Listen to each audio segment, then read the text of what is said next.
سعيد لما عرب ليه بختم ايش لما عرب ليه لا عمر ما علم زعت شيء ده ولا وهات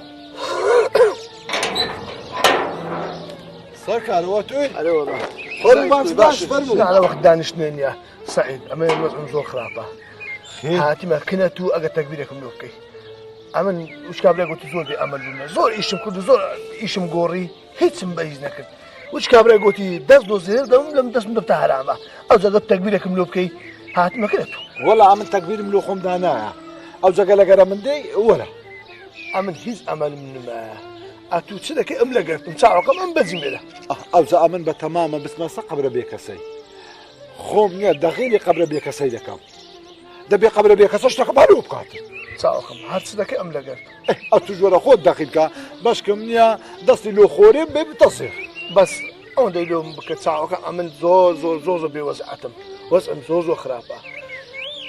الدعاء بهرتي وبايا كم زالون بيت او زاري كم زالوتي بابتي دبا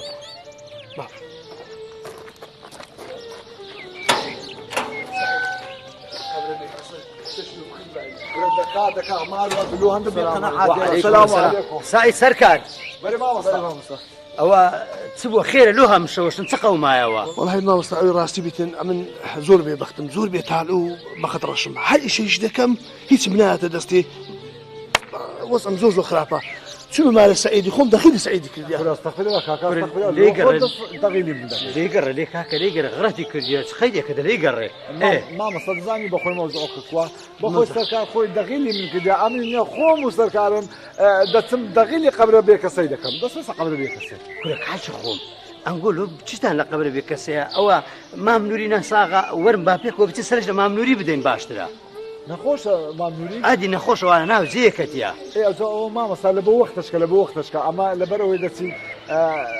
عندك شيء او ما هي كل ما تاخرنا انقول باش لازم دي بمردي ددان والله قلت ما سعيد اخذ قربار قد بيتنا برش منك يبرز زوقي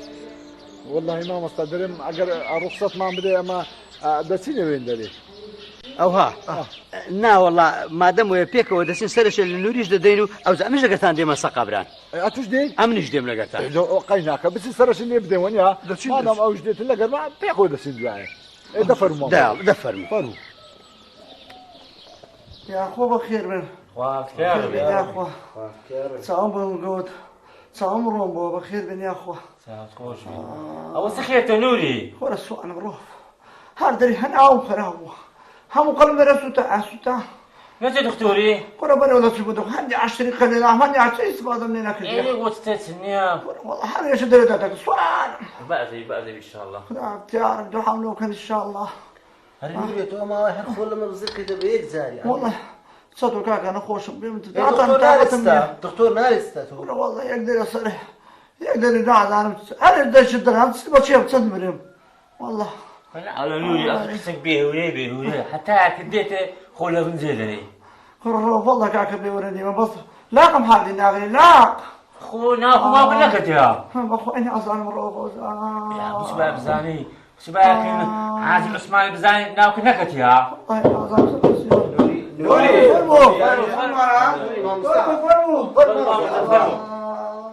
السلام عليكم. السلام عليكم. كفالات ان شاء الله.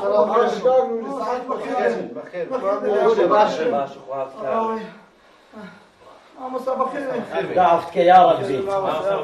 خدا عفتك يا ربي خو عفتك يا اخوة. كاد نوري او تسخيرتها. ما والله بنبت خير هدنا خوش بالعالم لخونيا. سلامت دبي ان شاء الله. دوني زاني هستم كرد يقدروا جنا مزقفتي بس دوني ذا كراكتم برسيار كرد قلت بقى مقلنا خوشا ما صدبين نمر موزارة نحن نامري كاروري مريبنا برا خداتو هر انسان تاج بيت ياقتك سرما بياقتك نفساق بي بمري كوده بي كاش خود ولا نجا دو حملو بكا لا دعاء بي باش ما نكردي كاروري هم بيوري ما مصطفى رازك تاتو ما مستعتو نقول بعملها نمض زاني تشكا من دوسي روجا درم قالت ودا حالا دور مارينا يا مدري كاك سعيد دري خوت انتون مكان انقو تاوتان للرحمي خوايبي لخوايب بارينوا انسان درتون ديو اواني لدري ناميني والله هبه تمام فنوري بركات سعيد درم قلب القلب ديشي أري والله هذا دري هارين يعني هارين لو تم حافظ لو كابرا هيك دندنا يعني هيك دندنا درم نوري ببيت وشي زاعر بنيا بيك هو لما حيوان عبدون او زمان مستقبلاري صندر روينيا او بردخراني رادا وشان دا بزنو مرانيا حاجي يك بردقاني دروي بس او نبدا صحيح تبقى أفلين زلامي تشتغل عادة برك بهيز بتاعتها عمرك امرأي بقبل طاقتي جنزي من معاي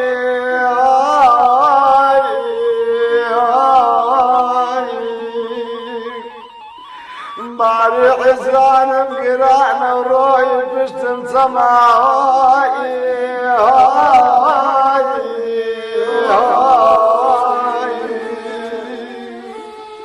لما زي حمر معنا بوزار فكري قيامتك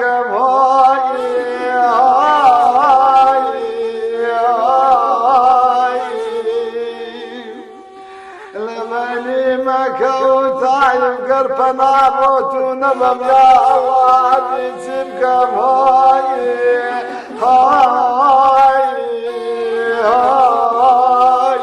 ولا سعيد هي مارد خرانه بي ئەتوگو باشە سەردانیکردنی نەخۆشی ئەو هایە کاکە ڕاستە سرود گوتن لەسەر پێغەمبەرمان صلی الله علیه وسلم دروستە و ڕێ پێدراوە بەڵام ئەوش شوێنی خۆی هەیە کاچی خۆم ئەگەر هاتیە سەردانی نەخۆشی ئەگەر سەردانی نەخۆشت کرد سونەت وایە دوعای لۆ بکەی قسەی خۆشی لۆ بکەی لۆ ئەوەی ئەو نەخۆشەی خۆی لەبیر بکاتن نەگەت و لێرکوانەها دریتون بکەی و بیگرێنی کابرا وا هاتە پێش وایە پێشی ئاخر عمری بیتن سعید قسەی مامۆسای تەواوە ئەمش گریانمە بەس هەم هاتە پێچاوی نوری هەر دەقێنی لەمایە دەرم مام سعید ئەمە تازەکرد نەخۆشما کرد ئەمە بابڕن تاخیر بووینەمە ولا ولا كاكا بابرو ئەمە لۆ ساعت صعب الروح ولا نوري سلامتك ان شاء الله يا شاء الله خوش فعلا بودنيري بخوي غمش محمد وش بلاك دەباشە نوری لەو چێ دوعای لۆ توش دەکەم کار نوری ئەمنیش ئاوەدان بی ئەمنیشە لەگەرەوان هەردەستم ئەمنیشە لەگەرەوان دەچم دەرم نوریش دەبێت ئینشاءالله نوری چادەبی ئینشاءالله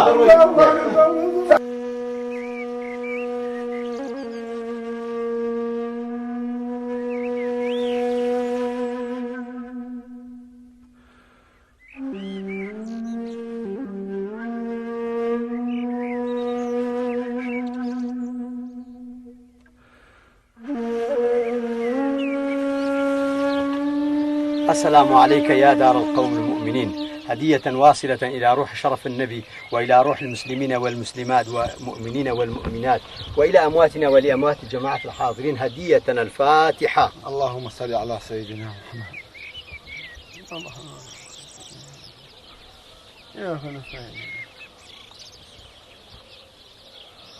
إنا لله وإنا إليه راجعون. يا ربي خويا لويش خوش بي لمش خوش ببي.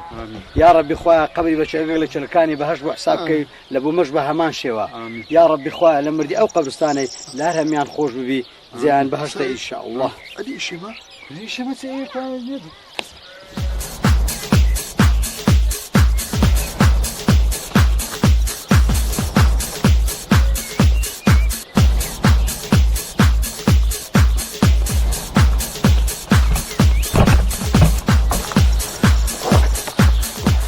قبل بيكسا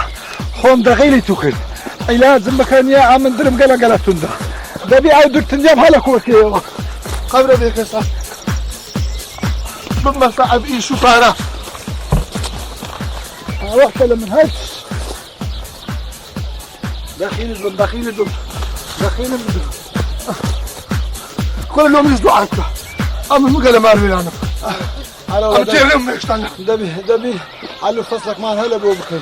دبي ودت الدنيا مالك كل بيو دبومليش سعيد أم نبي المخي دبي لي ما خوش بي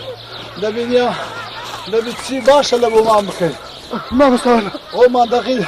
هو مسكرش دخيل تلك أنا والله أم نبي لك دخيلك هوال اليوم يجدو عنك ورن بابروي برون بابروي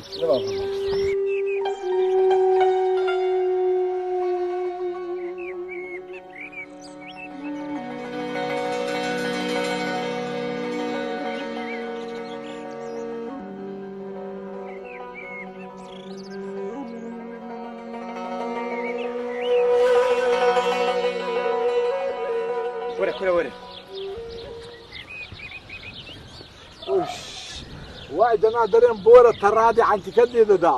كنت تبكي هذا اللي باشكم دست من رزق الجيل دبي دەست دەجیر دەبی کورە دەست جیر دەبیتن والله من حظ كم فرعيه كتدرم کورە فڕاعیچە و عاریچە بالۆتان ڕوونکەمەوە کە ئاها لە پێش دەکەی گوتان دەچینە سەقەبران و خۆمان دەخیل دەکەین ئەمن لەبەر هەندێک لە گەرنگۆ هاتمە سەقەبران دەبا پێتان برێم ئەوەی ئەنگۆ کردیتان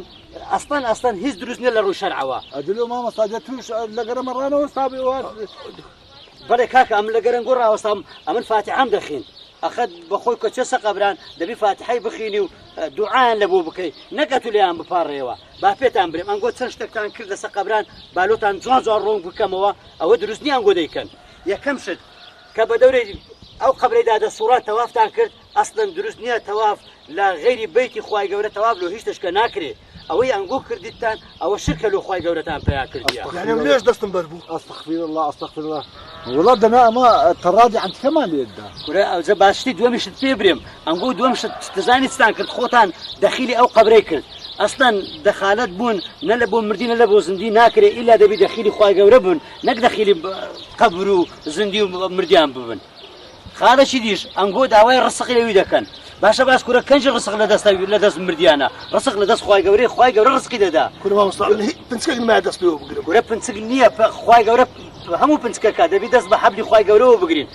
ئەتوو وڵا درمتون داوای درتون دڵخۆشی لەوی دەکەی کورە ئەوە کاکە مردیە کو پێ دەکرێت دریت و خۆش بکاتن کاکە ئەنگۆ خوای گەورە درتان خۆش دەکا دەزانن چییە ئێستا ئەگەر ئەنگۆ لەو گوناحی کە کردیتتان پشێمان نەبنەوە ئەو پێتان برم ئەگەر لەو دەقەی ئەنگۆ بمرن یا هەر کاتەش ئەنگۆ بمرن جێگاتان ناوەندی جەهەنەمێ لە بەرەوەی شرکتان لە خوای گەورە پیا کردیە ما مستا والله ما بوناوي وما نكرديا